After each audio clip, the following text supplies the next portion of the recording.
Good afternoon. My name is Jürgen Steinmetz. I'm joining you from Livestream.travel and the World Tourism Network here in beautiful Honolulu, Hawaii.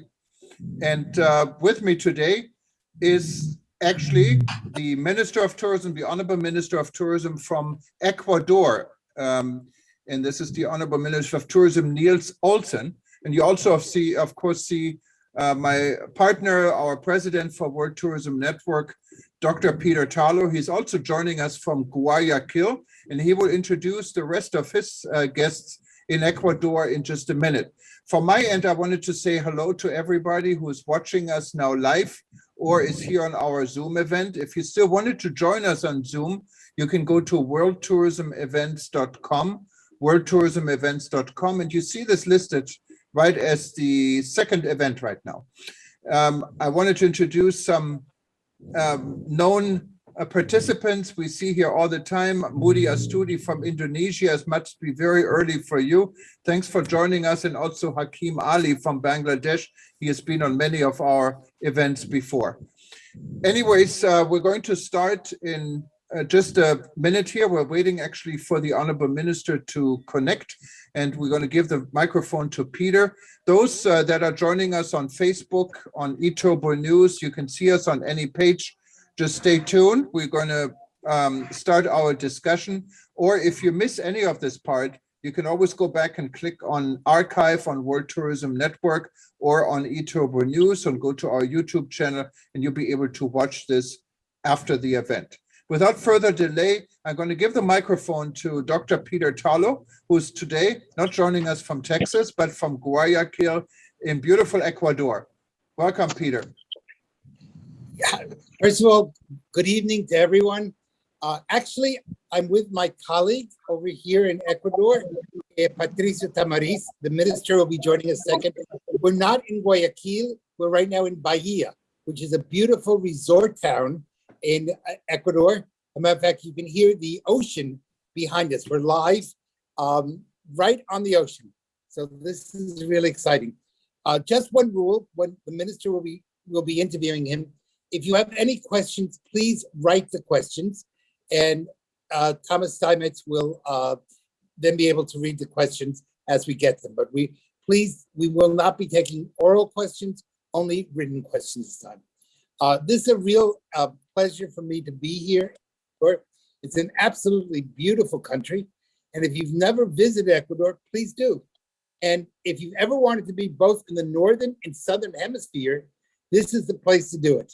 It's absolutely a great place to understand both Latin culture and also the culture from around the world. My colleague, Patricio Tamariz, is here. And I see the minister, Honorable Minister, is almost here. So I've never had the opportunity of meeting him before. I'm going to meet him Zoomatically, I guess would be the way of saying it. And I understand the Honorable Minister has studied both in the United States and Australia. He'll correct me if I'm wrong, but I assume his English is just great because of his experience in two English-speaking countries. So, Honorable Minister, welcome. Bienvenido. Thank you for having me in your country. This is a true pleasure. I've gotten to know people. I've been before in Quito. I've been now in Guayaquil and along the Ecuadorian coast. And you can hear the waves coming in beautiful Bahia. Tell us, one of the themes we'd like to talk about a little bit, of course, is Zoom. And Zoom, I'm sorry, it's COVID. COVID is Zoom, Peter. You didn't know. We've spoke about Zoom for so long. Let's not speak about Zoom. I think we've spoken Zoom to death. But we'd like to talk a little bit about COVID and how is Ecuador dealing with COVID, and how. And let's talk about some of the ways that Ecuador, like so much of the world, was put out of the game. How is Ecuador getting back in the game? So maybe first, Minister, you could tell us a little bit about who you are. I think you're probably one of the youngest tourism ministers in the world and probably one of the most handsome. So thank you, Peter. You're being very, very kind and generous. I think I'm old enough to be your grandfather. That makes me old enough to be your father, since you were in there. No, thank you so much, But guys, it's for really- having me. Hola, Patricio. So good to see you here. Hopefully, I'll see you guys in Guayaquil. Right now, I'm in Quito. It's super cold, so I'm very jealous that you guys are in Bahia, in front of the ocean, which is absolutely beautiful. I'm gonna be in Manta on Friday, so hopefully, I might see you there. Well, I'll be back in the United States, but maybe you'll see Patricio there. But right. I've had a wonderful week here in Ecuador, and you have a really beautiful country. And maybe we should start off just telling people a little bit about what Ecuador has to offer, because there's so much in Ecuador, and it's really a great country. So let's talk a little bit about Ecuador. Yeah, definitely. That's my favorite topic. All right. So, well, Ecuador, very small country if you compare it to other countries in the region. We have four regions, which are the lowlands, the highlands, the Amazon rainforest, and the Galapagos Islands. I think, like, so many people ask me what makes Ecuador unique and different from other countries in the region. And I really think, besides the diversity in our wildlife and our amazing cuisine, I think people from Ecuador are very hospitable, and they really Yes. make visitors feel like at home. And Ecuador, we still have, because I think we are still like that off the beaten trail destination, we can provide what the international market is looking for, which are authentic and unique experiences in their travels. Ecuador, for many years, it has been, as I said before, off the trails. So what used to be a negative side, now it has become a positive side, that we Yes. can provide those authentic and unique experiences in our country. So, of course, the pandemic hit us really hard as it happened worldwide. We lost we lost over 120,000 jobs in the tourism industry. We Yes. lost over $500 million to be injected in our economy. We used to be the third contributor to Ecuador's GDP. Now in the pandemic we lost a lot of positions. We became probably the 10th or 12th industry contributor to our GDP. Now we are in position number 5. So we still have a long way to go to reach the third place, or why not the first or the second? There's a lot of work to do. At the moment, we have executed different actions. We just came from the United States visiting 5 different cities in only 4 days. We went with 16 tour operators and hoteliers from Ecuador to meet with over 200 travel agents, which we educated about the destination as well. So there's a lot of things going on in the Minister of Tourism, but that's something that keeps me super excited about the future. If I could support as a foreigner what you said about hospitality, I will tell you, people here are absolutely wonderful. And the hardest thing about going home on Thursday morning is when I get home, my wife is going to make me take out the garbage. But here in Ecuador, I feel like I'm a king. So everyone treats me, I don't think I've opened the door for myself for the whole week I'm here. People are really kind and gentle and really lovely. So, Minister, I absolutely agree with you. That's one of the nicest things about Ecuador. There are lots of wonderful things, but that's really one of the nicest things.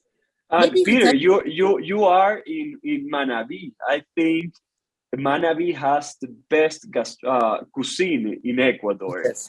So Okay. you must be being really happy with the food over there. Hopefully, Patricia will show you the best places. Yeah, we're going to have some peanut soup tonight. Nice. Yes, which I think is also in Indonesia. People have a lot of peanuts. Certainly, both Guayaquil and Quito have wonderful things for people who are looking for big cities. And maybe you can just tell us a little bit, what are some of the key attractions of Guayaquil, some of the key attractions of Quito? They're very different cities.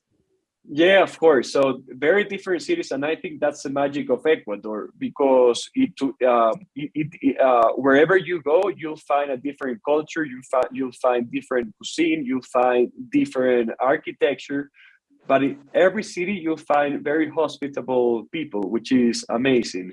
So regarding Guayaquil, you have beautiful attractions such as the Cerro Santa Ana or the Boardwalk, or as we call it, the Malecón 2000. That's something that I think Guayaquil is thriving is with the local cuisine that we call them huecas.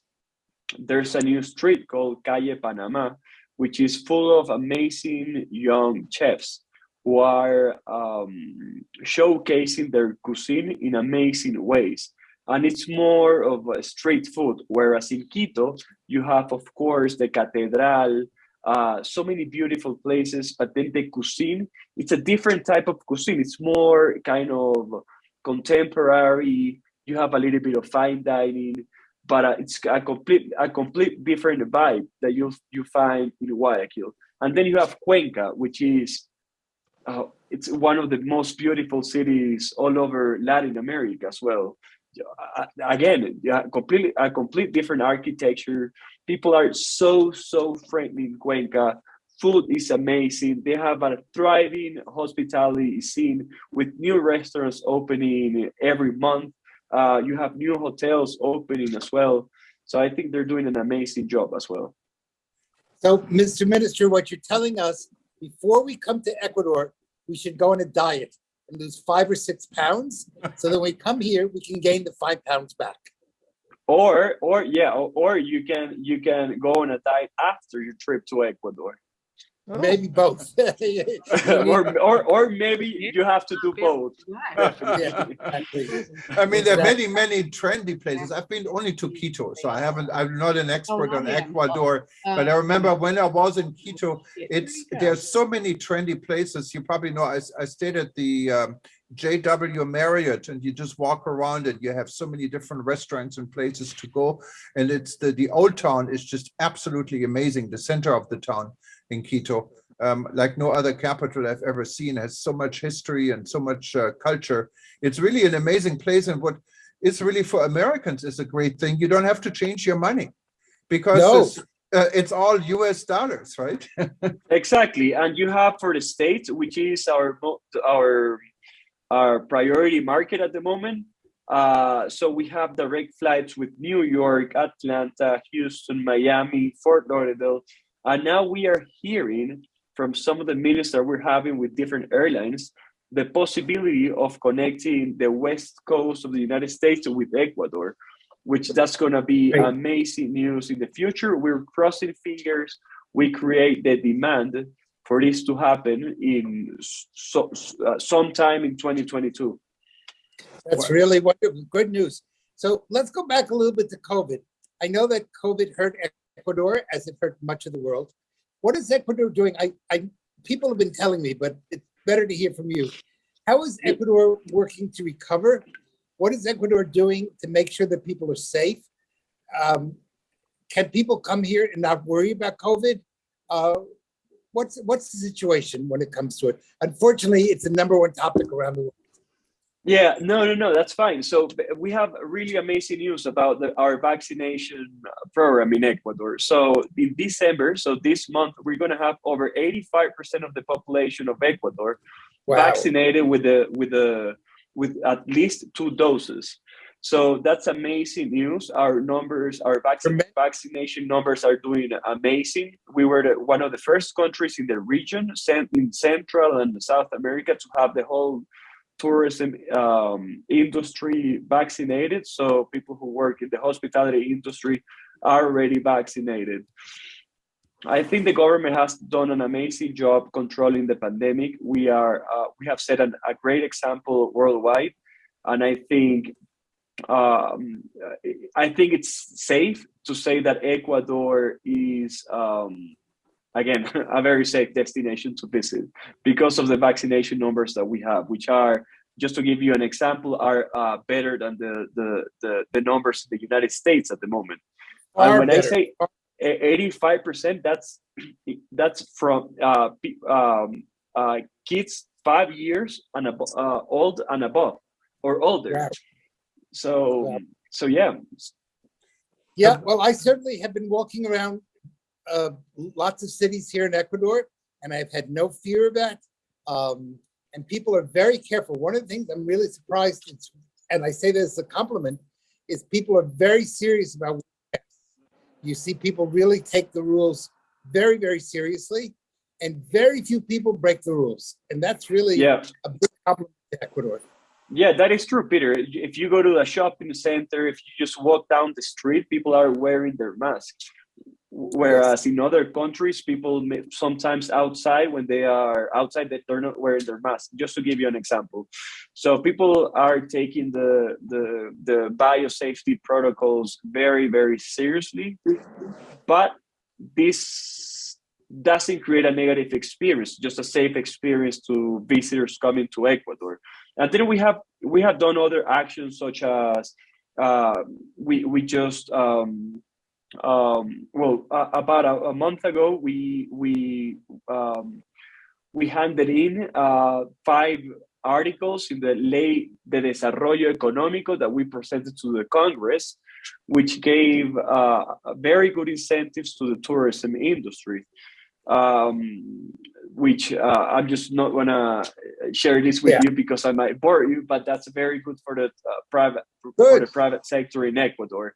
Then we're working with a nomad to launch a nomad visa in the next few weeks, and that's going to allow us to attract some of the 9 million remote workers that exist in the United States only.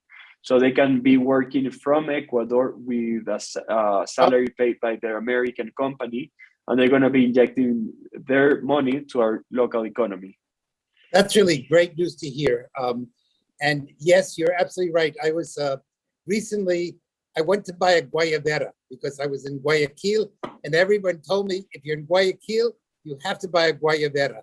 I didn't know that guayaberas came from Guayaquil. And everyone really was very careful when it came to COVID. So I think that's a really good thing. One suggestion, and maybe a problem that we're starting to see, is that the United States last week announced that you cannot come back to the United States unless you've had a COVID test in 24 hours before getting on the airplane. And that makes it a little bit difficult. My airplane leaves at 3 o'clock in the morning on Thursday. I have to make sure I have a COVID test at 12 o'clock to get the results back to be able to get on the plane that evening. So maybe it would be good if Ecuador could have rapid COVID testing around the country to kind of help people, or at least at the major airports, because that's not your fault. That's the United States is doing it, but it's made life very difficult. Yeah, I know. I know we have we don't hear you. Oh, can you hear me now? Yes, we can hear you well. All right.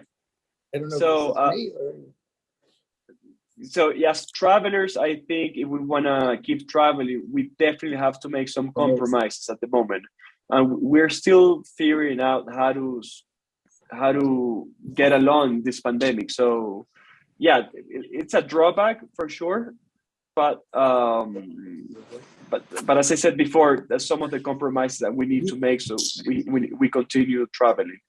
And of course, Minister, that is a global discussion we had had here at World Tourism Network for quite some time in regards to uniforming international requirement for COVID.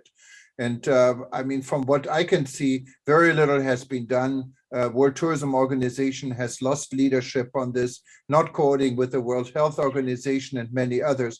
How do you see the role for Ecuador to play in this international communication? When I look at your Minister Bartlett from Jamaica, for example, he has been going all over the world trying to make a difference and work on this. So did the Minister of Tourism from Saudi Arabia recently. What are Ecuador's plans to fit into this policy, international policy making on uniformed regulations? So we will definitely support what the international tourism trade proposes, but in Ecuador, the Minister of Health is the professional or the minister in charge of handling the pandemic. So we will definitely support what she says. Of course, we always provide her with our feedback, and we let her know what the guidelines, what's the impact in the tourism sector. But yeah, I mean, we're not health professionals, so we have to support and we have to work together with the Minister of Health, so we control the pandemic as it should be. And that's, of course, is the key thing you just said. Tourism are not health professionals, but the industry depends on the health situation right now. So working together is really the key, and I'm glad you said that. I have a different question. What came in here? We have somehow I don't know if you know volume, Peter, which is why. I think hang on, sorry. I had a different question here from someone joining us on Hawaii News Online. That's one of our publications here locally in Honolulu. And they wanted to know about surfing in Ecuador. Can you hear me? I don't know a thing about surfing in Ecuador. So I'm wondering if surfing, but I saw some pictures when I Googled it. Yeah. No, yeah, we have amazing surfing spots. So first of all, hello, hi, and very glad you're connecting to this conversation from Hawaii. We have amazing surfing spots. One of them is Montañita, for example, which is a surfing town. It has an amazing vibe, amazing cuisine, and amazing waves, of course. So this is called Montañita, and it's about 3-hour drive from Guayaquil International Airport. And then you have, of course, the Galapagos Islands, which is, they have like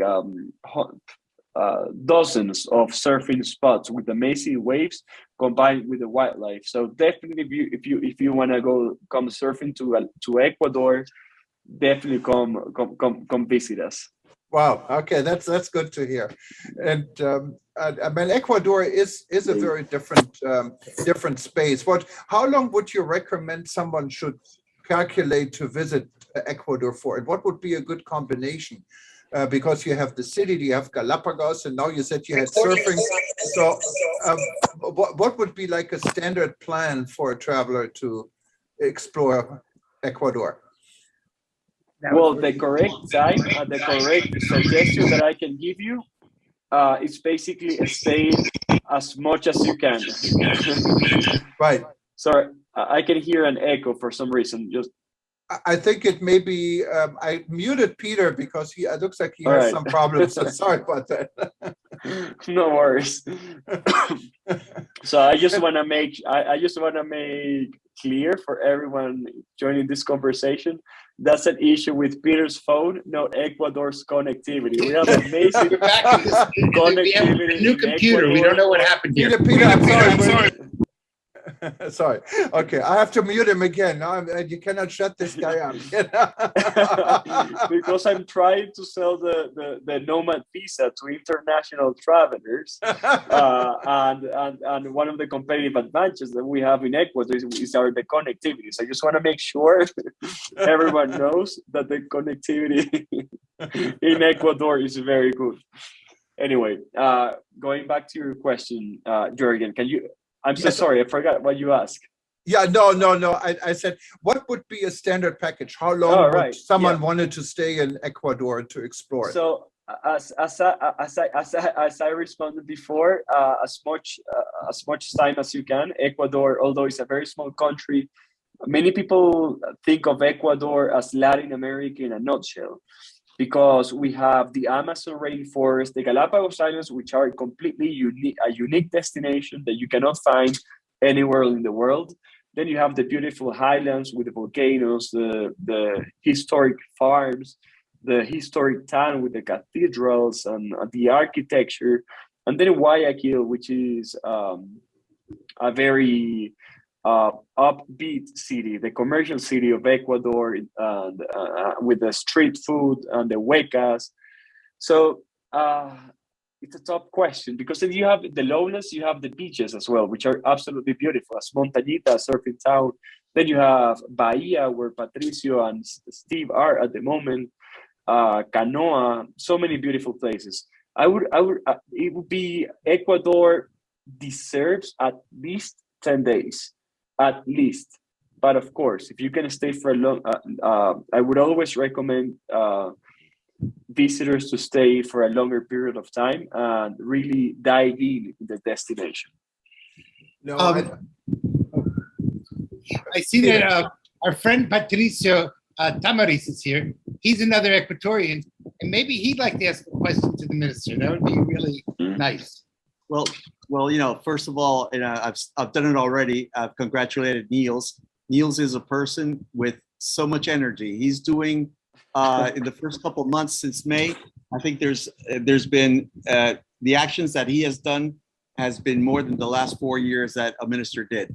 And the thing that I like the most is that he's working on the base of things, on the center, the column of what we need. And he's working on the new law of tourism.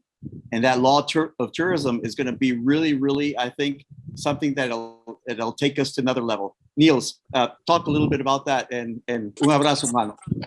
Gracias, Patricio. No, yeah, so we are working. The first thing that we did at the minister is to set a committee to work on the new tourism law for Ecuador. The one that we have at the moment, it has over 20 years.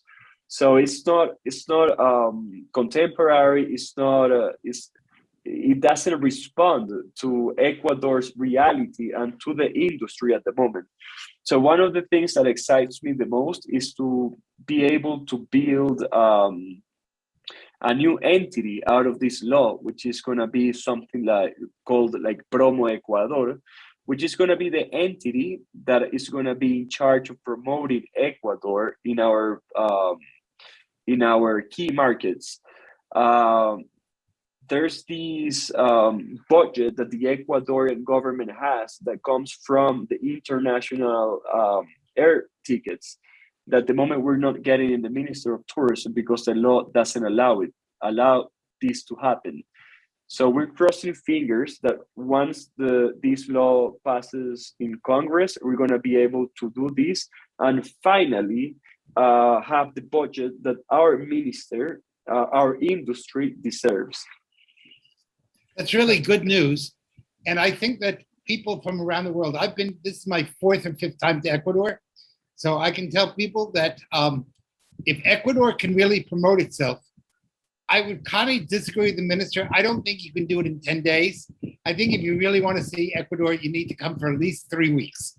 So, well, I said, to be fair, I said minimum 10 days. Yes, but I'm going to make it a minimum 3 weeks because by the time you do the beaches, you do Guayaquil, and we didn't speak about the beautiful, beautiful classical, the center of Quito and the churches. And I'm not a Catholic, but wow. I don't think you have to be a Catholic to appreciate how beautiful those churches are. And then the whole jungle experience and the Galapagos, you can't do it in less than 3 weeks. So I know, it's minimum 10 days. I don't want to put off people saying that they're not coming to Ecuador because they have to come for 3 weeks. But I was just in Coca. Yes. I went to the Napo, to the Yasuni National Park, and that's absolutely beautiful as well. I was in Bahia 2 months ago, eating a very street food, and in this place called Iche, which is absolutely beautiful as well. And then of course Quito with the cathedrals, churches, the basilic. I don't know. It's Ecuador. It's like an explosion of senses.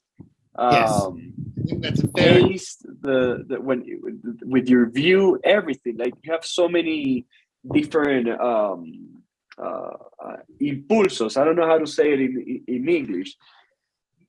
The thing that's interesting what Niels is saying right now, our minister, is that and Peter, the colonial center of Quito is the best preserved and largest colonial center of Latin America. And that's important. And I mean, it's incredible to see all the ancient Indian art there mixed with the colonial Spanish, essence. It's really, really beautiful. And what's the best thing is that Ecuador is conserving it, and it's conserving the Galapagos too. Galapagos is in one of the best states of conservation for the last 100 years. Why? Because they had many invasive species. And right now, the the giant tortoise population is rebounding back. So there's a lot of good things that the government is doing. And we believe that one day, and I know Niels knows that for sure, that tourism will beat out petroleum and other industry non-sustainable strategic sectors. It will be, I think, one of the first ones that will produce for Ecuador for their sustainability. Minister, I'd like to bring a good friend into the conversation. I hope she doesn't mind. Moody Astudi, she's joining us from Jakarta, Indonesia. And I know that her husband, Faisal Hashim, actually inspired me to go and visit Ecuador. He loved Ecuador and the Galapagos. Is Ecuador still so popular in Indonesia, Moody? I know you have the surfing in common for sure, but and you have a lot of cultural side in Indonesia. How popular is Ecuador in Indonesia? You have to unmute yourself, otherwise we wouldn't know what you're saying. I was having a hard time. Much popular, very much popular, especially. I'm we sorry. have marine association. It's called Indonesia Tourism Marine Business. So it's very much popular, and I'm looking forward to go there again. Bienvenida, Muri. We expect you with open arms in Ecuador.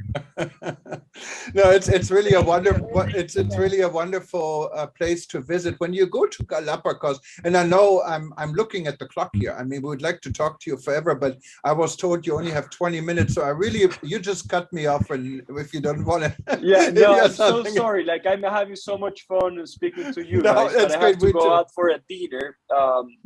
So I might have to disconnect in a second.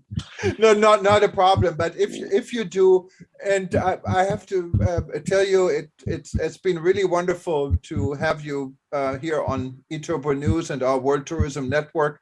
And we're going to make sure everyone knows and gets to know Ecuador and gets to know you.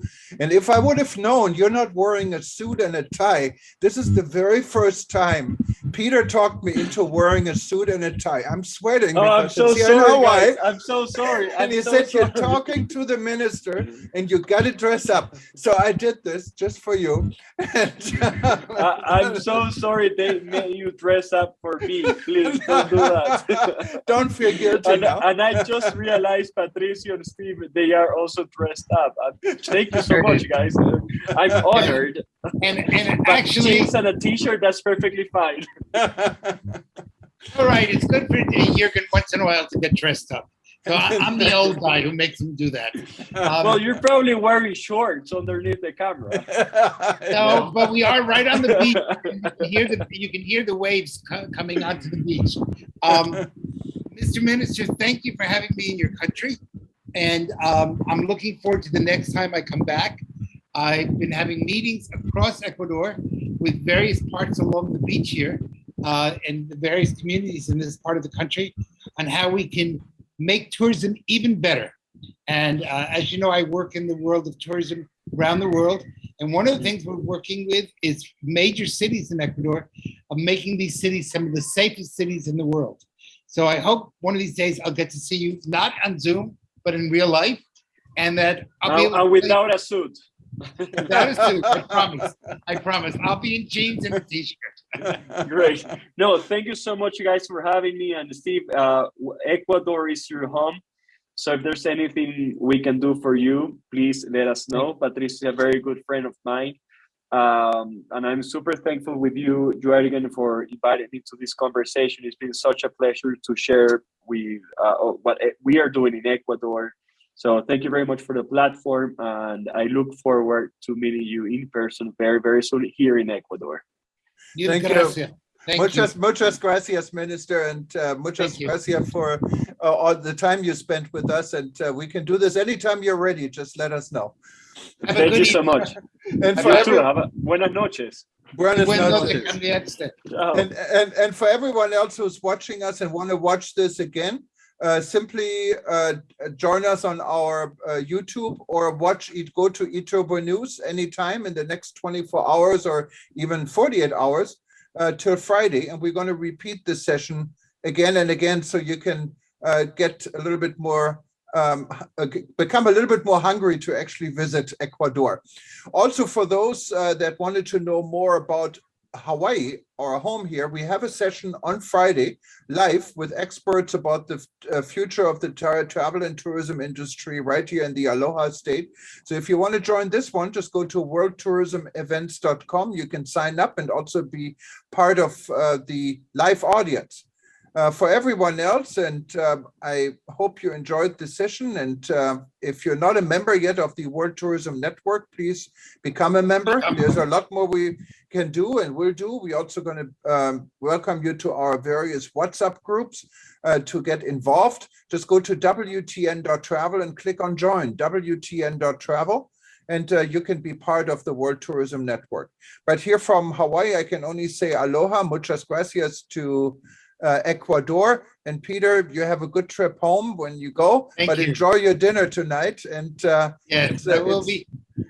I'll be thinking of it, and I hope that everyone eventually comes to get to join me here in Ecuador. It's just a beautiful country, and let's hope that the world moves on from some of the new problems with COVID, because we need a break. We all need a little bit of a rest. And Patricia, thank you very much for joining us also from Ecuador, and everyone else. Good night and aloha. Good night. Bye-bye.